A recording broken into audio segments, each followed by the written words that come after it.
Let's welcome in Raamdeo Agrawal. He's chairman and co-founder at Motilal Oswal Financial Services, and he's joining us from the sidelines of the Motilal Oswal India Investor Conference. It's the 20th edition. Raamdeo, great to have you with us here. Appreciate your time. Thanks very much. Prashant this side. The mood is buoyant as it has been the last couple of years. A mini heart attack about 10 days back with global markets and huge amount of volatility. But that was just it. And the market has looked through that as well in some style, especially here in India. In the US, the S&P is just 2% away from its highs. Remarkable stabilization across markets. What are you most excited about, Raamdeo ji, at the conference? What theme, what would you like to hear over the next couple of days? What would you keen to it's not just what you are telling investors and they'd want to hear from you. What do you want to hear from the people who are gathered there for the conference? Actually, this is a wonderful time post-election and post-budget and all. This conference is coming up and we are seeing very wide participation from the corporate side as well as from the fund side. A lot of FIs are coming in today, so I am looking forward to talking to them. So I have two objectives to figure out. One is sitting through the corporate meetings and try to figure out what's happening on the ground because the recovery post-COVID has not been across the board. I mean, there has been some patches where like consumer and all, FMCG and all have been very slow. So what's happening there? So we have Godrej consumer coming up and Hero MotoCorp will start the one session immediately after. So there are a whole lot of corporates we have designed to get two things for the people who are attending the conference. One, to figure out what's happening on the ground across the sectors, where the bright spots and where are the challenges. Second, what's the behavior likely to be of the FIs? I mean, FI is a big player in Indian context. Of course, because of retail participation, the importance of FIs is kind of reduced, but still they are very large players and their participation, particularly on the upside, buying side, can further fuel the markets, what we are seeing in last 2 years. So these two aspects are the key focus points for me. Very interestingly spelled out, Mr. Agrawal out here. You speak about on the corporate side, how's demand, and on the investor side, how the FIs are looking at the Indian market. You talk about bull markets climbing walls of worry. There are multiple mountains of worry that we've crossed over the last month and a half or so itself. But now the bull market itself has become a bit of a cause for worry, largely because of everyone talking about valuations and the kind of euphoria that we are seeing in a lot of the stocks. Is there any hint or tinge of risk among all the participants who are there around? Is there, any sort of worry that people are talking about? So this early in the sense that we have just about, this is early morning, they are just coming in, pouring in. So through the day, as we interact with them, we'll get to see more probably one-on-one meetings in the evening. That will open up their concerns, their excitement about India. I mean, I think the only concern, even among the domestic investors and global investors, is the valuation. Global investors have a choice not to come or go to some other markets, buy stocks somewhere else, or not buy at all. Whereas domestic investors don't have any choice, but if at all they want to buy, they have to buy India. So, so that's a fundamental difference. And so we have to gauge the mood about the FIs. And what I had seen 2 months back, I was in US, and what I felt was they were waiting for the election event to get over, and then they will take a fresh look at India. So whether they are as positively inclined as the domestic investors, that we have to see, or will the valuation keep them away? So it's I think we can talk about it only after 2 days, not now. Raamdeo, the one corporate conversation that I would really watch out for and would want to know what the outcome is from Hero MotoCorp. I think you have some members of the management who are joining in. And these are very, very interesting times for the two-wheeler segment, right? Because you have Bajaj turning on the competition by launching that CNG bike. You have Ola really turning on the competition by getting into motorcycles as well. And look at the Ola stock, Raamdeo. Yeah. It's almost doubling since listing. So markets we know can swing to extremes, extreme fear and extreme greed. Where do you think we are on a business like Ola? And in general, what's your sense on two-wheelers? There's so much happening here. So, as the bottom of the pyramid picks up, I mean, when the trickle down happens and bottom of the pyramid picks up, the demand for two-wheeler has to just explode because the penetration still has a scope to move up. And for last 2-3 years, they were slow immediately after COVID. So, a lot of replacement demand is also likely to happen. So, my sense is that demand for two-wheelers is going to pick up.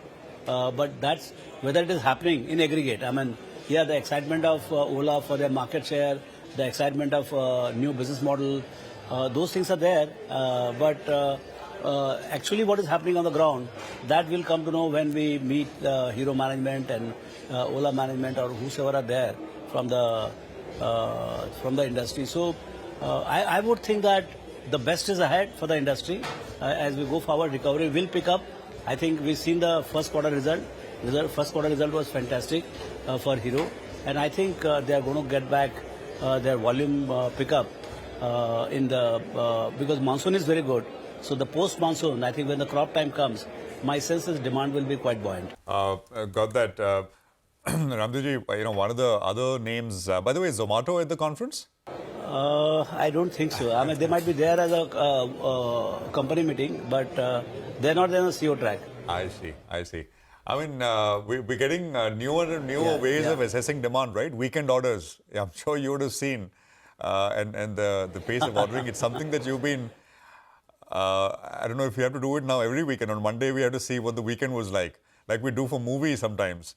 But incredible run. I mean, and you've been bullish. You were early on. You've been bullish. Yeah. But at a fund level, you've also been booking profits there, Raamdeo ji, as far as Zomato is concerned. What's the thinking overall? Yes. And how much do you own? How much did you start with at the peak, and how much do you own now, as far as that position is concerned? So that, I mean, at mutual fund level, those positions keep changing. But what you said is right. What kind of thing we accumulated at sub-100 level after the first correction, I think quite a bit of that we have sold at a mutual fund level. But exact position I would not know as of yesterday or today. But significant trimming has happened as the prices have moved to 200 plus. I think even fund managers, they also get a little jittery when the stocks move like this, and they do like to book some profit so that next opportunities they can bet on. And also because of risk management, when the portfolio size goes beyond 10%, regulatorily also you have to trim it, and even as per our own style of investing, we bring it down to 6-7% kind of thing. So I think all of these have led to some kind of profit booking, but my outlook for the industry still remains extremely buoyant, in the sense that this is the largest internet business, and it is one of the largest opportunity one is tapping in quick commerce particularly. So I think the best is yet to come again in this particular segment. The wealth creation metric that you have, Mr. Agrawal, it's usually about the size of the opportunity, the improvement in margins, and the underlying valuation re-rating which may come about as well.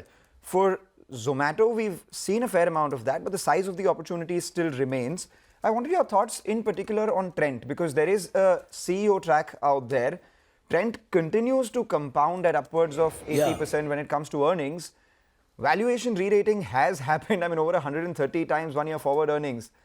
What more are the triggers for wealth creation out here? What is it that you would like to hear from the management of Trent at the CEO track? So the valuation part, I mean, businesses are very exciting. What they're doing, what they're achieving, that is very exciting. But the valuation part, which is happening at 100, I mean, the pace at which, even if you look at the Ola listing at 76 and now 140, I've heard about it, I think 140, 135, 140. So the kind of demand which is there in the system, and all the fund managers, they're sitting on cash.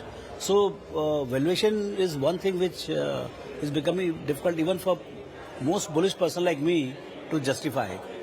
So wherever there is a predictable growth, we are seeing massive demand, and at times the prices are running ahead of the underlying value.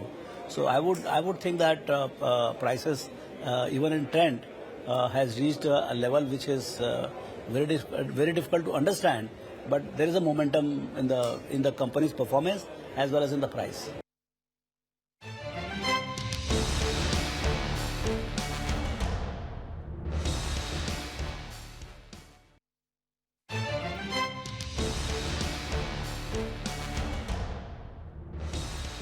Raamdeo ji, then tell us what excites you. I mean, if we simply, try and marry the two where there is underlying momentum, growth, business potential, and valuations have not turned completely sort of out of whack.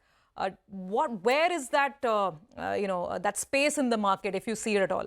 Yeah, so Surbhi, one of the things is that newer opportunities are coming up. Like say, all these digital companies were kind of not down and out, but were out of favor. So all the PSUs were another segment which was completely beaten down at some point of time and became darling of the market. Right now, say banking sector is completely out of. I mean, it was darling of the market for decades, and that's where the FIs put a lot of money. And today it has not done well because they have also sold a little bit of it. But when you look at the fundamentals, I mean, I was looking at my presentation, and there one of the slide is about the quality of NPAs or quality of assets, credit quality in the banking system has been, I think right now it is historically the best, and it is becoming even better. And if you look at it, while the business is growing at 15-60% and quality of asset is the best, and it is likely to remain better as we go forward, and yet the valuations are at the lowest. So I think the market does this funny thing. And that is what throws you opportunity. So I would think that you have to be a little contrarian or you have to buy into something which is unpopular, but you have conviction. So that's what, and it's not that all the sectors, 50-60 sectors, it's not that all of them are in unreasonable valuation. There are 10-15 sectors or segments which are reasonably priced or underpriced. I think that's where you have to pick up the stocks. And which one of these would you like the most? You're saying there are about maybe 10 to 11 segments at least, which are still reasonably priced. Out of these 10, 11, which would be the ones that you like the most, Raamdeo? I would look at still BFSI in that capital market, as I also have told. Capital market still looks very exciting. You look at last month D-Mart addition, it was almost all-time high, 4.5 million. So the way market is expanding, the way flow is, I think capital market guys, they're still, I think the growth in the segment is going to be quite significant, and it is going to be very high quality, asset light. So I would think the banking, the private sector banking and BFSI, they look to be good. Even insurance is looking up very well. But there are other segments in manufacturing and all. One can look at it, but since I am not that clued down to day-to-day stock picking, I would think that this sector is close to my heart and they look to be good. That is slightly, and for the capital market space, a lot of the chatter was, regulators trying to slow down, trying to put some brakes, right, through all these regulations in the F&O side. And yes. You think that is now, that bump is behind, or what's speed bump, not a bump, but a speed bump is behind, or does that cause any worry at all? Could there be more coming? What's the sense? Taxation went up. The market hardly noticed, but I mean, it is happening, right? Some of these speed breakers are being put in. Yeah. So I think regulators are putting some restriction on the expansion of the F&O market, but there is a lot of see. It is about the energy, the participation. The money is coming in the market now. Whether it goes into F&O, whether it goes into cash market. See, once the restrictions come, then only players will decide what is going to be their new game, because the money is there, money is pouring in. So I would think that with a little break in terms of volume expansion for a quarter or two, and market will get adjusted to the lower earnings, lower volume, whatever. But I would think that in a year or 2 years' time, even with the new restriction, we'll see all-time new high in terms of revenues and profits from the players. Because regulators can restrict the volumes or who should play or what should be the lot size and things like that. But what the entrepreneurs will do in response to that, that is yet to be seen. So I would remain, if the business is growing, participation is more, funds are flowing, I would think the capital market in general, despite regulators' concern, will do very well. Right. Going back to the Zomato point itself, quick commerce as an opportunity, is a large opportunity. Everyone's talking about the sort of runway for growth that there is, but increasingly there are more competitors raising a fair amount of funds as well. Flipkart started Flipkart Minutes, for instance. Zepto's raising funds at breakneck pace out there. So do you think the strategic significant advantage of Zomato in that will continue, or at some point it becomes a 2-3 player market? Even today it is 2-3 player market. I mean, in quick commerce also, you have Insta, you have Blinkit, and now Zepto is building up very quickly. Zepto is presenting tomorrow. A very wonderful story to listen to. There will be a lot of excitement out there. So again, they're all bit away from the serious money making, but the pace of growth, 100%, 80% compounded. I think the compounded growth of about 70, 80% or even 100%. I mean, in just 5 years' time, you look 3 or 4 years' time, you look very different. And once the operating leverage starts working from negative 2% or 3% net margin to 2%, 3%, 4% net margin, you can do the numbers on a large turnover of $10, $15 billion. The numbers will. And another thing is that it is going to be a very asset light. So free cash flow will be very, very large. Economic profit will be high. So this is a completely different environment, different type of companies, different growth levels, different free cash flow, and a very sustainable, visible kind of demand in growing economy. Today we are a $4 trillion economy. In 10 years' time, we will be $8 trillion economy. Now in 8 trillion, your consumer demand will be at least 3x more than current levels. And the players will be only 3. So the growing demand, consolidated playing field, and then the margin expanding. People want convenience in India. So I think it's a very exciting time for these companies. Adit of Zepto had said that in the next couple of years, they'll be bigger than D-Mart. I just wanted your thoughts on D-Mart. What are you thinking about D-Mart? Because Blinkit has said they are not gaining any share from D-Mart, or they are not eating into their shares. The segment of the audiences are different. But if consumption has to increase and value-conscious consumption has to increase, is D-Mart an opportunity currently?